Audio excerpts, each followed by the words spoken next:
Hello mga chay! Balak nyo bang mag-exit sa Macau? O kaya mag-side trip kung kayo ay pupunta ng Hong Kong? Ang videong ito ay isang quick and easy guide papuntang Macau. Kung paano? Tara!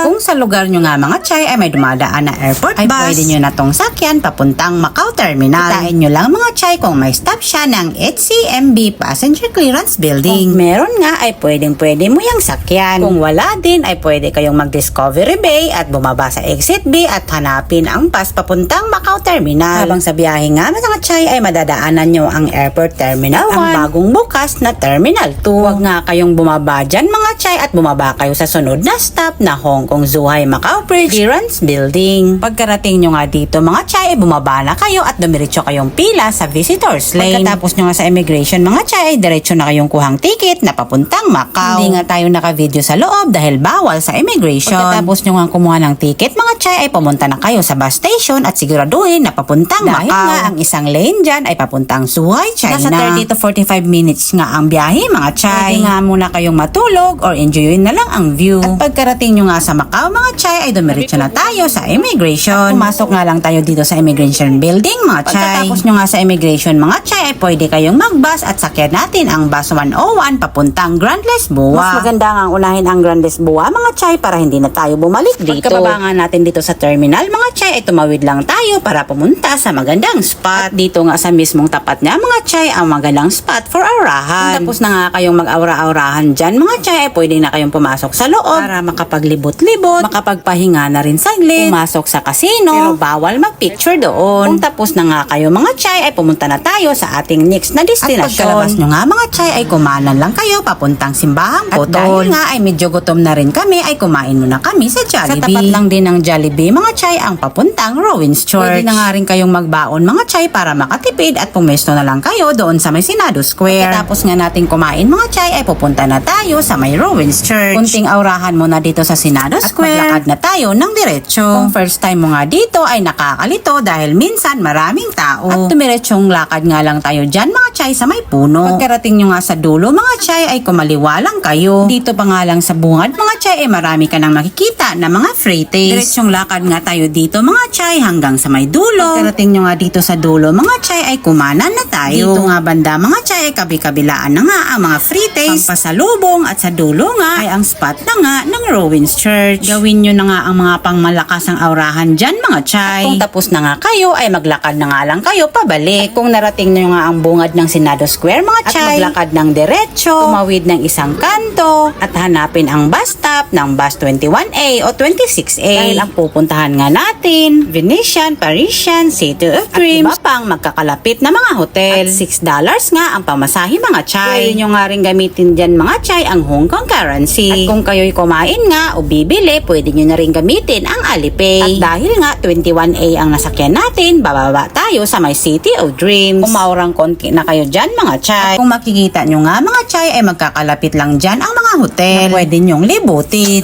At dito nga ay papasok tayo sa may Venetian Hotel. Pagkapasok nyo nga ay kumaliwa lang kayo. Ay pupuntahan nga natin ang sikat na Venetian Canal. At dito nga mga chay ay pumasok lang tayo. Umakyat sa dalawang escalator. Sundan nyo nga lang ang video at wag nang malito dahil ituturo nga kayo sa tamang pasilyo. At pagkarating nyo nga dito ay enjoy nyo na ang mag-video-video dahil nakaka-relax nga din ang kanilang mga tanawin. Kung tapos na nga kayo dito mga chay ay lipat naman tayo. Itong Wynn Palace nga ay nasa likod lang ng City of Dreams. Kung saan nga ay libre sumakay ng cable car. Pero ang opening nga nito ay alas 4 pa lang ng hapon. Kaya pwede pa kayong gumala at mag-ikot-ikot para umaura. At kung pagod na nga kayo at nagpaplano ng umuwi, kung makikita nyo ito ang Parisian at sa gilid nga nito ang Studio City. Dahil dyan nga sa harap ng Studio City ang sakayan ng bus pa uwi na diretsyong Macau Terminal na nga mga chay. Tumawid nga lang papuntang Studio City at maglakad ng diretsyo hanggang sa makarating kayo dito. Mag-antay at sumakay ng bus 102. Huwag mag-alala at ang last stop nga nito ay ang Macau Terminal. Sumakay nga kayo, same procedure din pagdating sa terminal, kumuha ng ticket, pumasok sa immigration at sumakay ng bus. At pagdating nga sa Hong Kong mga chay, hanapin nyo na lang ang inyong mga bus number pa uwi. Kaya sa mga nagbabalak pumunta,